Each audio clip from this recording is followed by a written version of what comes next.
I'd like to call the meeting to order. This is the meeting of the Human and Community Services Committee for January 9th, 2023. Calling the meeting to order at 6:01 p.m. and want to acknowledge the presence of committee member Town Councilor Alberto Cortez and Town Councilors Mayor Cantor and Mr. Davidoff and Mr. Manager is here, Helen Rubino Turco and Laura Ermsher and Jerida. So thank you to everybody for joining us. And we will jump right into our first business item, which is the resolution revising the schedule of fees for various recreational facilities. And so I'll turn it over to you, Helen, to give us the high level description of the proposed fees. Thank you, Madam Chair. Helen Rubino Turco, Director of Leisure Services and Social Services. So every year, the Leisure Services Department reviews the fees that we charge. We obviously, as you know, offer many programs across numerous facilities and across several budgets. But the Town Council governs the fee that we charge for many of these programs. And so this is our annual revisit of our regular fees. And we review these annually, as I said, to remain competitive within the region. Sometimes it's simply to simplify some of the options that we offer, and of course, to absorb operating costs. As you know, we hire hundreds of part-time employees. This is often the first job for many of our residents. The majority of which are in the summer. We hire lifeguards, cashiers, camp counselors, supervisors, skate monitors. And the minimum wage increase from $15 an hour on June 1st, 2023 is certainly a factor. We have had to raise the rates over the last few years because the minimum wage has gone up.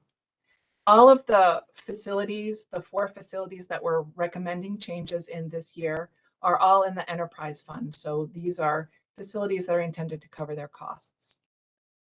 At Rockledge Golf Course, the fees would increase by $1 for each 18-hole or 9-hole round of golf that's played. And we would also increase the season passes by 6.6% for residents and about the same for adult non-residents. We also analyzed the fees that Rockledge, we found as we analyzed around the region that we were greatly underpricing the season passes that we offer for seniors. So therefore the season golf pass increases for seniors is more in the 14% range, which still remains lower than most of our regional competitors, almost all of our regional competitors. And obviously our operational costs have risen, especially in the area of grass seed and pest management products. So as I said, we analyzed all the rates in the region, and the proposed rates that we're offering are comparable to competitive rates at Timberland, Stanley, Simsbury, Keeney, Tunxus, and Hunter. So we tend to look at these every year and make these adjustments.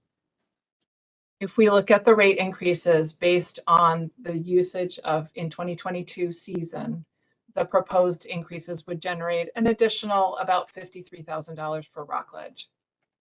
At Buena Vista, the discount passes are the only item that we're really changing, and that's just to the discount passes are going to go up between 4.2 and 10%. It's fairly minor, but it's going to have minimal impact. We don't sell very many of them, but we wanted to make it a little bit more comparable to what our competitors are doing for 9 holes. At Veterans Skating Rink, no changes are requested for skate rentals or the admission fee for residents. We do propose that non-residents pay the same fee regardless of age. Right now, there's a difference for children and adults. And the other increase there is a $10 per hour increase is proposed for when we rent the entire sheet of ice. And we expect that this change would better align the facility with competing rinks in the area while we're still offering a very competitive, a fair rental price. This is expected to raise an additional $35,000 at the skating rink. At Cornerstone Aquatic Center, the facility proposes to streamline the lane and facility rentals. There's really no change to the monthly membership dues. And they're also changing the prices of the swim lessons. And again, they're going to on a par with what our competitors are doing. Rates in the region are running $15 to $28 per class in a group class. And our rates are going to go from $12.14 to $14.10 for members, and from $18 to $21 for non-members. So again, these rates are, we're changing it to be 6 classes instead of 7, which is what a lot of, it's easier for people to do it in those chunks than in a longer chunk. And it gives people some more flexibility. We expect that this would generate about $17,000 additional dollars at Cornerstone Aquatic Center. They're doing quite well in building their membership base. They've gone, instead of in the past, it was in the distant past, it was a yearly membership, and now it's a monthly membership. And they really have changed the whole way that people are interacting, and they're really creating a wonderful sense of community there. So when would these take effect? The golf rates would be retroactive to January 1. Of course, no one's playing golf right now, but they are starting to, make noise about wanting to buy their season passes. So we do want to have this in place quickly. And the fee changes at the rink would probably take effect on March 1st. Many of their renters now have, locked in for the season. And sort of in March is when everything sort of ends and their new season begins, their spring and summer programs. And at Cornerstone, we think they should start around July 1st. That gives everybody a chance to run through their spring programs. And then when they begin their summer programs, they can take advantage of this new pricing. Are there any questions that you may have? Thank you so much. And I just want to acknowledge that Mr. Sweeney has joined us. Thank you. Are there questions from members of the committee?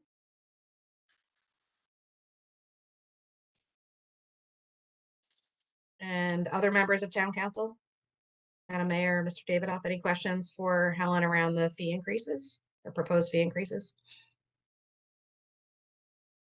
All right, that's very helpful. And I want to thank you for coming forward with this really detailed proposal, including what the expected increase to the enterprise fund will be as a result of these proposed fee increases. So thank you for all your work on that. I think just by sort of mutual consent and acclamation, we can agree to move this forward to the full council for review and action. Or Mr. Manager, you have thoughts on that? Yeah, thank you, Madam Chair. Exactly right. So what we would propose to do is we would add this to as an item to the January 24th council meeting, and the council as a whole would vote on these proposed increases at that meeting, if it pleases the committee. Are there any objections to adding this to the council meeting agenda for January 24th? Great, sounds like a plan. Let's go forward with that then. Thank you, everyone.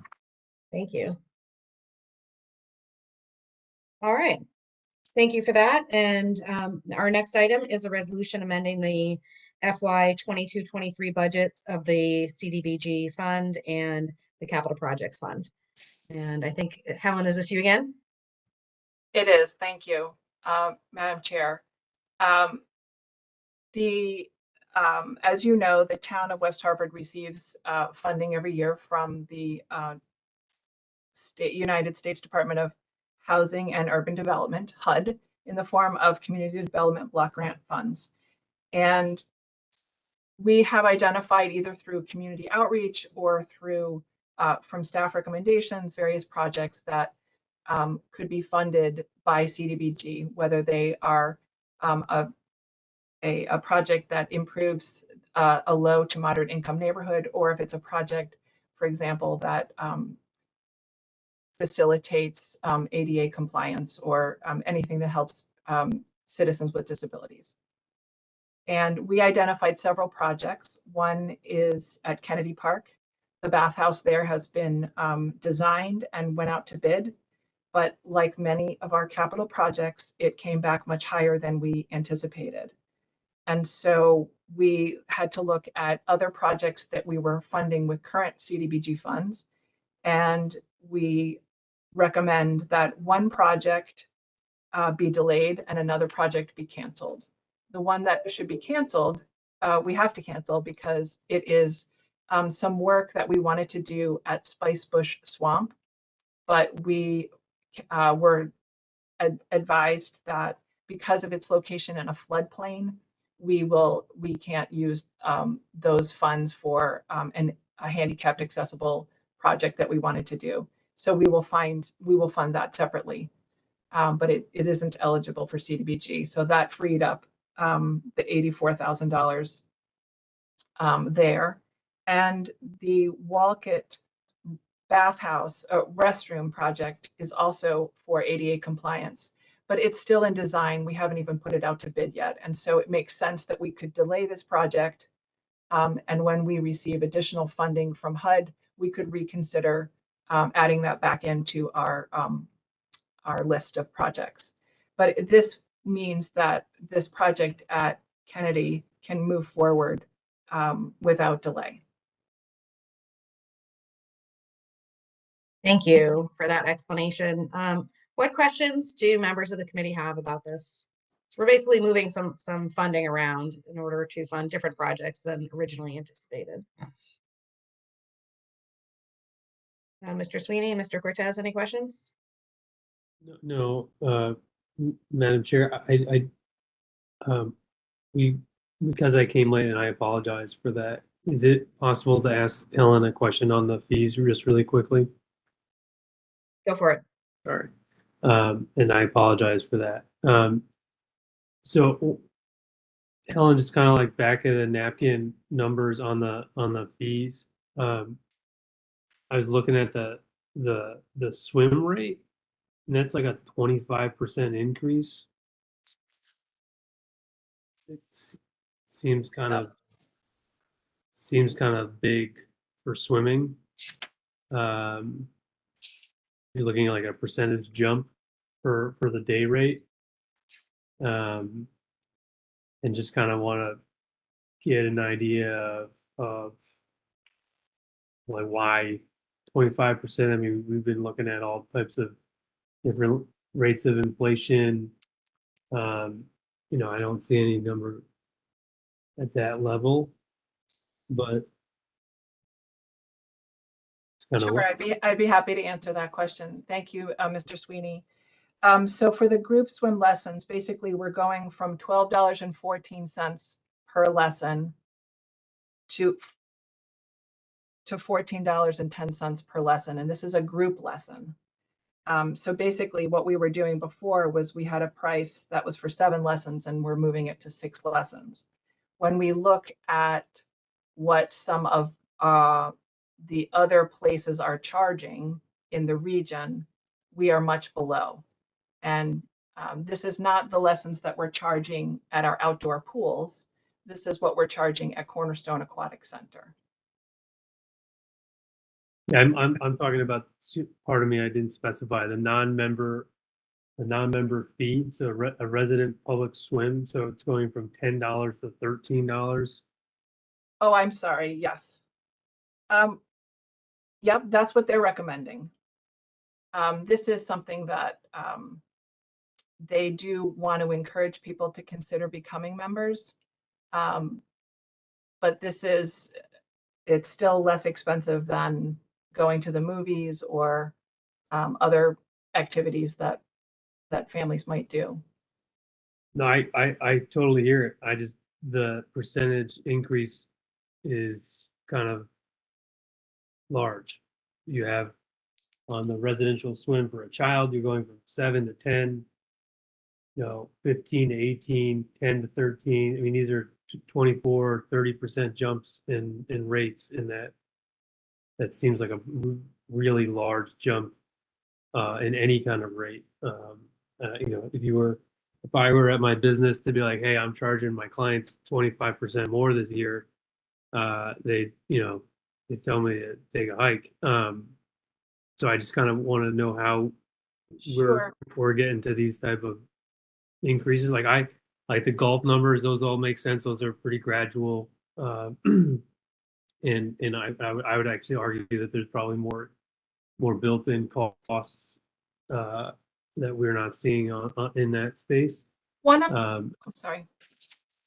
so One go of the factors, one of the factors that we're taking into consideration here is the fact that we haven't changed these fees since 2021. So it's been a couple of years since we looked at this, but in that same time frame, minimum wage has gone up from $13 to $15. So much of the cost that we are seeing here is for, the higher rates that we're paying for lifeguards.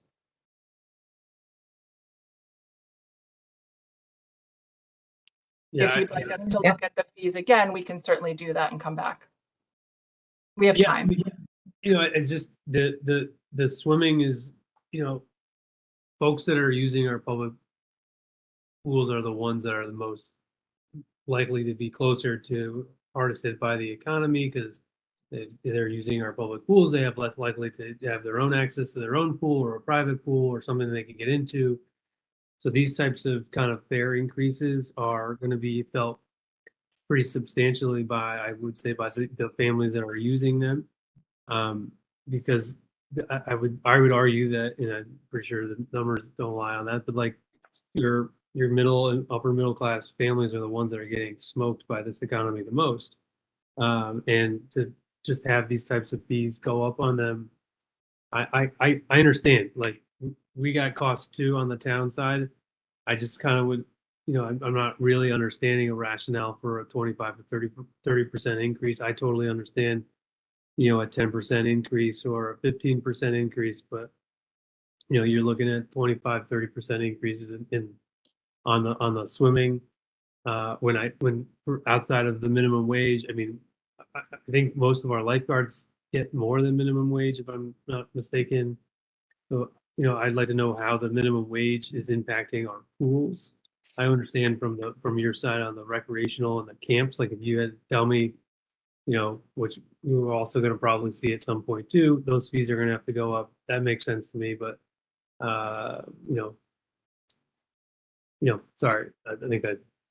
So I think if I can just jump in here, I think it would be useful for us to know what percentage of people are actually joining as members and how many are just buying day passes, because another way to look at this is, whereas it was $10 for an individual 1 day pass and 43 for the month. So that's about 4.5 times you would have to go to make it worthwhile.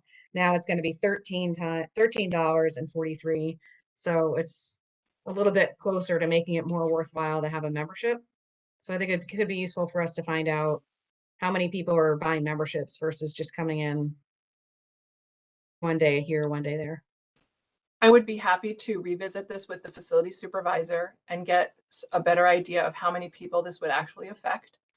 And also maybe come back with some options for you to consider, because this one wouldn't take effect for several months, for about 6 months. So we have time to revise this so that you're comfortable. Thank you. And again, I apologize for being late. I did want to make one other small comment if I could. Although we do pay lifeguards more than minimum wage, when the minimum wage goes up, their rates also go up. So the whole fee structure does change when minimum wage goes up. So another question is it worthwhile maybe taking the cornerstone piece out of the resolution for the 24th of January? And just moving it to a later date, Mr. Manager? Yeah, thank you, Madam Chair. I think that makes sense. To Helen's point, these wouldn't go into effect until July 1st anyways. So for the January 24th meeting, we could include the pool, the golf course and the skating rink, and we'll hold off. We'll gather some more information on the cornerstone increases, and then present that sometime between the 24th and July 1st. But we'll bring it back through committee before it goes back to the council for cornerstone. How Thank do you. committee members feel about that idea? Yeah, okay, great, thank you. Good discussion. I think that puts us in a better place with more comfort. So, okay, so back to the other resolution on the capital projects. Are there questions on that piece? On Kennedy? Okay, so without objection, we can ask to have this put on the January 24th agenda as well. Excellent. All right, thank you, everybody. Thank you. Thank you. We can move on to communications. Do we have any communications? We do not, Madam Chair. Thank you. And staff reports, and Ms. Ermshire, we'll have you go first. Good evening, Laura Ermshire, Library Director. Good evening, committee. Thank you for having me tonight. I'm looking forward to sharing some updates from the library for the last few months. First off, I wanted to let you know that our 6th annual kindness project wrapped up in December. We've been collecting hygiene products at all 3 library locations since mid-November. Members of the Mayor's Youth Council and their friends spent a Saturday sorting, packing, and labeling the hundreds of donations we received from our very generous West Hartford community. In total, we collected about 100 boxes and bags of hygiene products for the West Hartford Food Pantry and the Fern Street Universalist Church. Diapers were given to the village for families and children. Library staff delivered the donations to the West Hartford Food Pantry and were assisted by CERT members to get all the items into Town Hall. And we're just so appreciative to everyone who helped with this project, and we're looking forward to doing it again next year. Activity has really started picking up in our Studio 20 South, which is our digital makerspace. Over the last few months, we've had patrons using the equipment and software for a wide range of projects, and we love seeing the creativity on display from our patrons. Some people use the studio to create homemade gifts, like the grandmother who used the 3D printer to make ornaments for her granddaughters, and a woman who used the Cricut to decorate a slot machine she designed and created for her grandfather. Our sound booth has gotten some interesting use, with a patron making a recording of himself playing the bouzouki, which is a long neck string instrument popular in Greece, and a professional storyteller recording an ongoing podcast on the Odyssey. We've started to offer programming to highlight and teach about different resources available in the studio. In December, we launched a beginner's podcast workshop that filled to capacity, and due to demand, we're working on repeating the workshop monthly. We're also working on a part 2 version so we can help people further their skills. And last week, members of the WeHow Roundtable visited the studio and learned about the offerings, and Ronnie Newton included a nice write-up and several pictures in her Business Buzz article today about the studio. We're still really just beginning to see the potential of this space, and we're so excited to see what our patrons come up with next. As you can imagine, one of our favorite things to do at the library is to recommend books. We have a few new features that I wanted to let you know about to help people pick their next read. We created a staff picks page on our website to highlight the library staff's favorite books and movies from 2022. And just after a week and a half of going live, the page has been viewed over 2,000 times. In addition to the webpage, we have staff picks displayed at each location, and had a very nice note from a patron at Bishop's Corner that she left in a book. It said, "Many thanks to the library staff for picking The Last Flight. I enjoyed it and couldn't put it down. I will definitely choose another staff pick for my next book. Thank you." In December, we launched the Winter Reading Challenge for adults. In this, we invite you to embrace the cozy winter season and read to win a chance for fabulous prizes. Fill in the bingo board to complete activities to earn raffle tickets, and the challenge is happening now through February 28th. Next, I'd like to share highlights from some of our recent programs. Our highest attended program in December was the Beatles from Liverpool to Abbey Road. The virtual program followed in the footsteps of the Beatles as they embarked on their historic journey from their early days as a cover band in Liverpool to their remarkable final recordings at Abbey Road Studios. Over 60 library patrons attended the program by Vinnie Bruno, who's a Beatles scholar and storyteller. And just like every month, our children's department was busy with crafts and fun. Playpen Studio visited the library for a special 2-part workshop where children decorated a mug using ceramic paint during the first program, and then returned a few weeks later to do a craft, enjoy some hot chocolate, and pick up their finished mug. Bishop's Corner and Facts and Tweens created gingerbread houses, and it's really fun to see how creative and unique each of their houses turned out. And Mad Science of Western New England presented 2 shows at the Noah Webster Library while the kids were off from school at the end of December. Their show featured the secrets behind some of Hollywood's special effects. They demonstrated the properties of combustion and experimented with dry ice to illustrate the different states of matter. This month, we have some programs that are designed to help you start out the new year in a good way. On January 11th, we're hosting Meditation, a virtual program that explores the use of meditation to reduce stress, improve concentration, and enhance clarity of thought. And on January 19th, we have a virtual program called 10 Tips to Manage Stress. In this program, attendees will learn techniques to minimize stress and maximize vitality. And you can register for these programs on the library's website or give us a call and we'll sign you up, and then we'll send you a link to the program. And finally, I wanted to highlight a featured resource from the library. You may not be aware that we offer free notary services. Patron can fill out an online form or call the library to schedule an appointment, and we'll set you up with our notary. Some examples of the documents that we've notarized include Connecticut State Unclaimed Property forms, college tuition forms, which came with very excited students who just got into college, retirement pension forms, and identity verification forms. And these examples demonstrate the wide-ranging and, in some cases, life-changing situations that require notary services. Our staff member Lauren notarized 8 documents for a patron who moved to West Hartford from another state and was working on gaining admissions to the Connecticut bar. The patron was able to complete the process, and Lauren swore her into the state bar in July. Since launching the service last year, we've provided notary services to over 220 patrons. And that concludes my report. I'm happy to answer any questions you may have or give you any more information. Thank you. Thank you so much. Do committee members have any questions? Or other town council members? I just want to take the moment to say thank you for this report and to all of your hardworking staff. And just today, I too went to the staff picks section at the Bishop's Corner Library to take out a couple of books for myself for the next week or so. So that is much appreciated. And also, in case you had not seen, there was a nice thread on Facebook about the puzzle exchange at the Noah Webster branch. So you're all getting some well-deserved good press. That's Thank great. you for- Thank you. Yeah, thanks for all you're doing. And Helen, we haven't heard from you in a few minutes, so can you come back and share your update as well? I'd be delighted to. Thank you. As you know, the feasibility study that Tecton Architects is doing for the new community center, library, senior center at the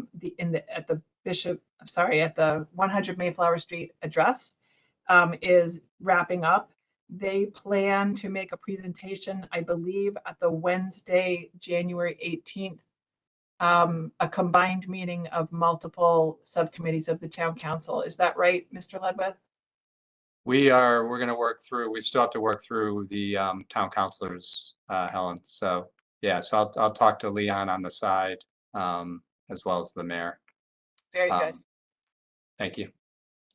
So they've did an exhaustive community outreach and have done a very good job at distilling all of the wants and needs, and have come up with a very good, solid presentation.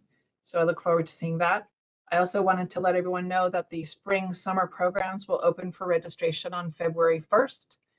We do anticipate that the program guide will be available online a few weeks, about a week to 10 days beforehand, so that patrons can flip through virtually the pages and look over the programs that they might be interested in. We're also encouraging all users of leisure services to follow us on Facebook, because that's where we post updates on when the program guide is available for looking, or where you can go pick up a program guide if you if you need to have a hard copy. We do print a number of the program guides, but as you know, we distribute them electronically through our website. But we do print them for all of the leisure services facilities, town hall, and our libraries. And we also send copies to the public elementary schools. The third is that we are going to soon be the owners of 2 llamas. They're coming to us from Pennsylvania, and they were purchased by donated funds at Westmore Park. We recently lost one of our horses there, and this is a decision that the staff made to purchase these 2 llamas. So they'll be along soon. We look forward to welcoming them. I also wanted to touch on some activities that are going on in social services. As you know, the town of West Hartford has received some opioid settlement funds, and we're exploring various ways to use those funds. One of them is possibly creating a position of prevention coordinator that would be paid for by these funds, but would also be using the rest of the funds to implement programs, as well as apply for additional opioid settlement funds. So the state is also receiving these funds, and they're going to be setting up grant opportunities, and we need someone to apply for additional funding. So that's an activity that would be shared by the health district, by our senior centers, by our public schools, and our social services staff, working all together to, under the umbrella of the Prevention Council, which is a town council appointed body, to pull all these various strands together and make sure that our community is aware of all of the various programs that we have. So we also expect that there will be additional settlements that are going to be coming down that haven't yet arrived, but we do have funds in hand now. So we'll be exploring that a little bit more, and perhaps at our next meeting, we can spend a little bit of more time and have Liz Bazinski, the new Assistant Director of Social Services, come and kind of explain some of the activities that they're doing. And that concludes my report. Thank you very much. What questions are there from committee members or other town council members? Ellen, do the llamas already have names? They do not. I'm sure that we would be able to make some money if we put that out for an auction item. I was thinking it would just be a fun contest for the kids in town, but well, I'm always about raising money to help the facility, but something worth that's considering. out there. All right, great. No questions? Thank you so much. Thanks for that thorough report and excellent summary. Future agenda items. One future agenda item is we're going to have a presentation from Interval House at our next meeting. Are there any other requests for future agenda items?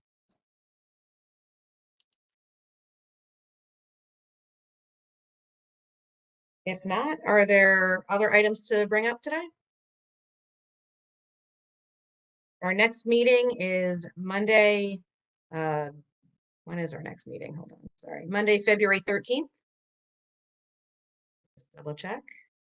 Yep, unless we have a joint meeting prior to that regarding the community center. If so, we will get that information out. If there's no objection, I will seek a motion to adjourn. Again. Thank you. All right, everybody have a great night. We're adjourning at 6:34 p.m. Thank Thanks, you so everyone. much, everybody.